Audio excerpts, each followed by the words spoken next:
Hey everyone, it's Jack from Cultaholic Wrestling back once again, and it's time to talk about everything that happened at WWE Money in the Bank 2025. Let's go. The first match is the Women's Money in the Bank ladder match featuring Rhea Ripley, Naomi, Alexa Bliss, Stephanie Vaquer, Giulia, and Roxanne Perez. We get a big brawl to start and then various little face-offs before Stephanie is the first one to take control of the match, dishing out offense to various people, but then Naomi hits an X-Factor onto a horizontal ladder. She also hits kind of almost a draping pedigree kind of thing through the ropes on Rhea Ripley. Giulia takes control now and brushes off a falling ladder, careful, but then Rhea gets back in and starts to dominate instead of Giulia. She goes for a razor's edge on Roxanne, but Roxanne reverses it into a Hurricane Rana onto a ladder, followed by a springboard moonsault. Giulia retakes control and teams up with Perez to sandwich Rhea inside a ladder, which doesn't really want to cooperate, but they do manage to jam it down onto Ripley. Rhea then gets thrown to the outside and buried under a pile of ladders,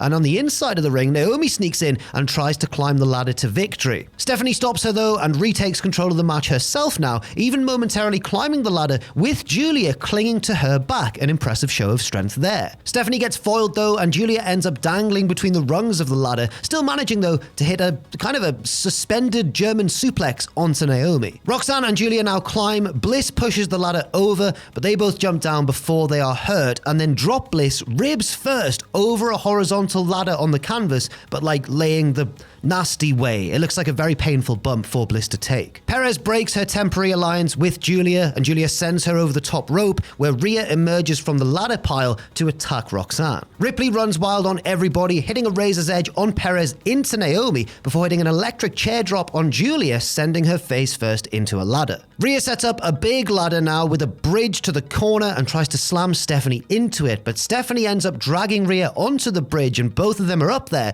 for Vaquer to hit her head slamming spot, the one that Booker T really enjoys. The crowd seem really hot at the prospect of Stephanie getting the win, but she gets foiled, and then various wrestlers come close and stop each other until we get simultaneous pop rocks from Roxanne and Bliss to Steph and Naomi. This spot felt like a lot of setup for a bit of a contrived moment. It took a while to set up everybody on those two ladder bridges. Roxanne and Giulia fight at the top now with a nice drone shot, but they get dragged down, and then we get a simultaneous Riptide and Sister Abigail DDT from Bliss and Rhea, but again, it's a bit of a clunky setup. Bliss and Rhea climb now. It seems like it's going to be one of them, but here comes Naomi to push the ladder over, and both of them tumble into a ladder in the corner. The stage is set for Naomi to set the ladder back up, climb it, and win the Money in the Bank briefcase. Next up, Dominik Mysterio defends his IC title against Octagón Jr. This was a late addition to the card, set up as a result of the Worlds Collide event earlier today, which saw Octagón get the pinfall in his six-man tag team match, only for Dom to cut a promo on him from the crowd. Octagón shows off his agility from the start of this one, running rings around Dominik and hitting a nice tornado and an Asai moonsault to the outside. Dom gains control and ties Octagón by his mask to the bottom rope, allowing Dom to stomp away. When Octagón gets free, he builds up another head of steam, but then Dom hits one of the three amigos and kind of a Michinoku driver kind of move, but it only gets two. He sets up for a 619, but Octagón moves and lands a twisting springboard splash from the apron for a near fall of his own. Octagón goes up top, but Liv Morgan distracts him and Dom regains control of the match. It's not long before he now lands the 619 successfully and a frog splash to the back, and that's enough for a rather straightforward victory, although I guess we could argue that Octagón Jr. had already wrestled once earlier in the day. After the match, we get a promo backstage where Chad Gable and the Creeds plug the official Fireball Cinnamon Whiskey ladder. Chad tells the Creeds to stash it under the ring because it's going to be El Grande Americano's secret weapon later on tonight. And then he goes, but let me know where you put it as well, because the joke is that Gable is El Grande Well, there are unconfirmed reports, I guess.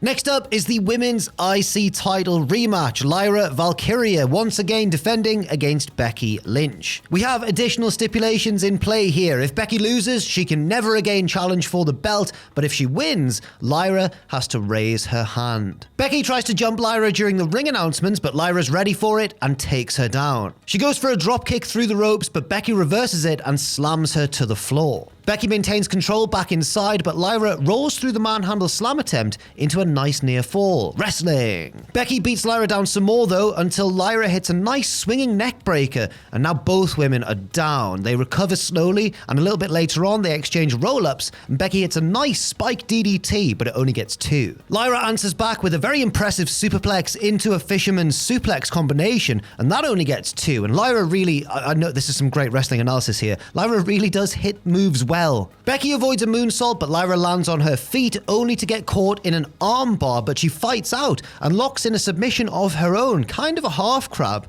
But I'm going to say it's a little bit more high-angled, maybe like a half Walls of Jericho, I guess. They fight back to the outside where Lyra hits a leaping leg drop from the Spanish announce table onto Becky, who's draped over the crowd barricade. Back in the ring, Lyra goes up top and leaps, but Becky reverses it into a powerbomb for a near fall. They battle on the middle rope now, and Becky hits an avalanche manhandle slam, but it only gets 2 as well, and the challenger can't believe it. Becky gets merciless now on the outside, slam into the ring post, manhandle slam on the floor, but then Lyra hits the Nightwing out of nowhere, and both women just beat the count back inside. We get more vicious right hands exchanged back in the ring, and then a series of roll-ups, but on one of them, Becky grabs the tights and gets the win. Well, I don't know if she actually does get much of the tights. We don't get a clear angle on the replay, but Michael Cole is very adamant on commentary, so I guess that's the story they want to tell. After the bell, Becky gets Lyra to raise her hand as per the stipulation, and Lyra does so very reluctantly. She goes to leave, Becky brings her back and says, no, raise my hand to all 4 of the corners of the arena. So Lyra does that as well. Becky drags her back again and says, now put the belt around my waist. Lyra does so, and then hits a German suplex and the Nightwing and leaves defiantly. Yeah, I think this worked. The crowd got behind Lyra when she was being treated unfairly after that, and I thought it was a great performance from her in the match. And Becky as well, of course, who is now the new IC Women's Champion. Women's IC Champion. She's the new belt holder, she is. Next up is the men's Money in the Bank ladder match, featuring Seth Rollins, Solo Sikoa, Andrade, LA Knight, Penta, and El Grande Americano. The bell rings and Seth immediately gets teamed up on by the babyfaces in the match. Solo laughs about this a little bit too much, so the faces beat him down as well. We get a series of dives to the outside, culminating in a crossbody from Penta from the top of the ring post, but as he gets up, Americano cheap shots him to some nice heat. Seth takes control only to get slammed on a ladder by Americano, who climbs a ladder which is frankly too short.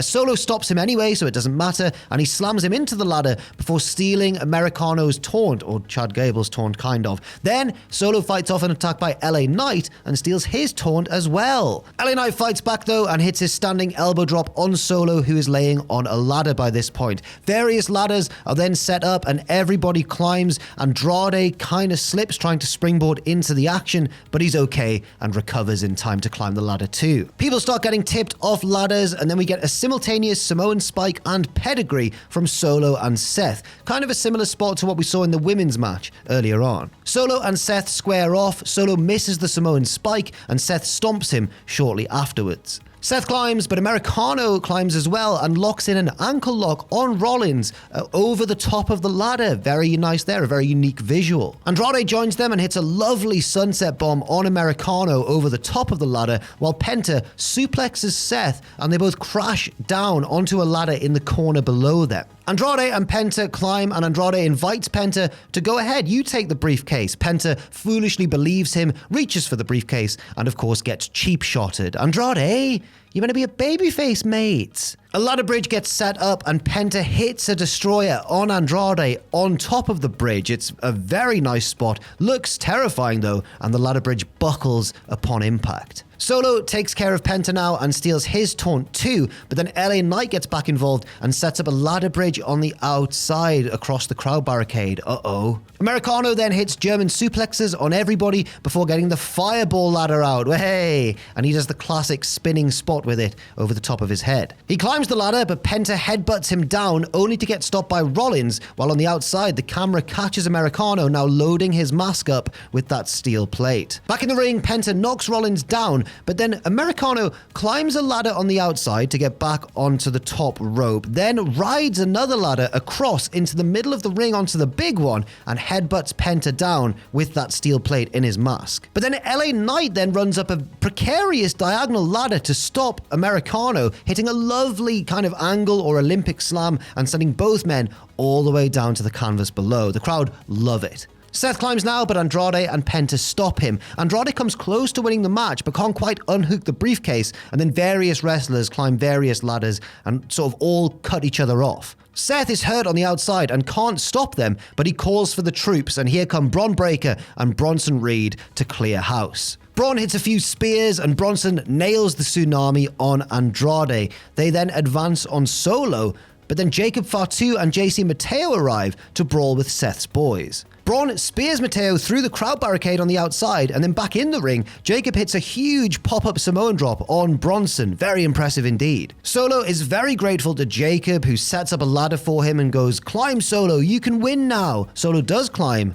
and then Jacob grabs him by the leg. Jacob says, "I hate you, Solo," drags him down into a super kick, then hits his moonsault, and the crowd are buzzing. This seems to be, if not a full babyface turn for Jacob, although it kind of is, it's at least a betrayal of Solo Sikoa. Jacob isn't done though and hits a Uranagi off the apron, sending Solo through the ladder bridge below, and Solo is done. Jacob leaves and Seth is all alone now. He climbs, but then LA Knight stops him just in time. He drags Seth down, goes for the BFT, but Seth avoids it, shoves LA Knight into the ladder and hits the stomp. And that allows Seth Rollins to climb the ladder and win the men's Money in the Bank briefcase.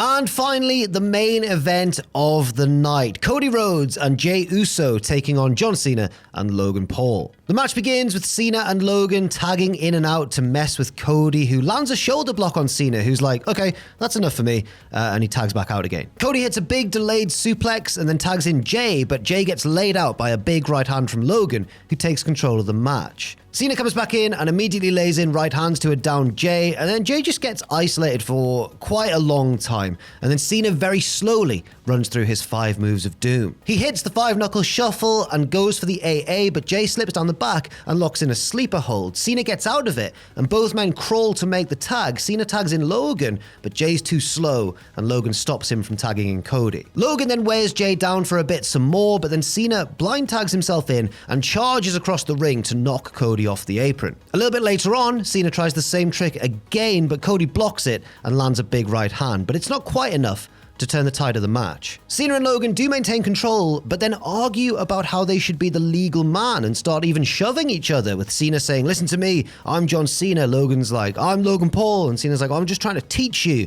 While they're doing this, Jey Uso's slowly crawling across the ring and makes the hot tag to Cody, who runs wild. Cody hits the Cody cutter on Cena and goes for the crossroads, but Cena shoves him away into a right hand from Logan, and then Cody rebounds into the AA. 1-2. But Jey breaks it up in time. Logan then kind of messes up the buckshot lariat. Cena hits an AA on Jey, followed by Cody hitting a crossroads on Cena. He makes the cover. Logan tries to break it up with a splash, but Cody moves and Logan accidentally splashes Cena, and then Jey spears Logan and everybody's down. Jey and Cena are the first two back to their feet, and Jey avoids another AA attempt, answering back with a super kick. Logan takes Jey down, but Cody then attacks Logan, hitting the Dusty Rhodes-esque punches, but Logan avoids the bionic elbow and hits the pulverizer. Logan goes up top looking for the frog splash, but takes too long, grabbing the drone camera and talking trash to us at home, and this gives Cody enough time to recover, follow him up to the top, and hit a superplex. Jey follows this up with a big splash, and now the faces are in control until Cena gets back in the ring with attitude adjustments to both men. He makes the cover on Cody, who kicks out just in time. Cena drags Cody outside, looking to AA him from one announce table through the other one, but Cody escapes, and then Jey runs onto the scene with a spear from one table to the other to take Cena out. But Jey is too weak to get off the table himself, leaving him in prime position, no pun intended, for Logan Paul to send him through the table with a very impressive Asai moonsault, and this is pretty much the end of Logan and Jay's involvement in the match. That's because back in the ring, Cena measures Cody with the belt as the referee is distracted. Cena clocks Cody, and he's about to win, but wait. A mysterious man in a hoodie runs into the ring and tackles Cena before laying him out with the title belt. He slowly reveals who it is, and it's none other, to the crowd's delight, than R-Truth. Truth gets out of there, runs away, and the ref is back on the scene. Cody hits the crossroads on Cena, 1, 2, 3, and it's a big, happy ending to the show. The babyfaces win, and R-Truth is back. So that is everything that happened at WWE Money in the Bank 2025. Thank you very much for watching this video, and thank you to Pierce for editing it as well. Leave your thoughts and opinions in the comments section down below, and thanks once again for watching. I've been Jack from Cultaholic, and I'll see you very soon.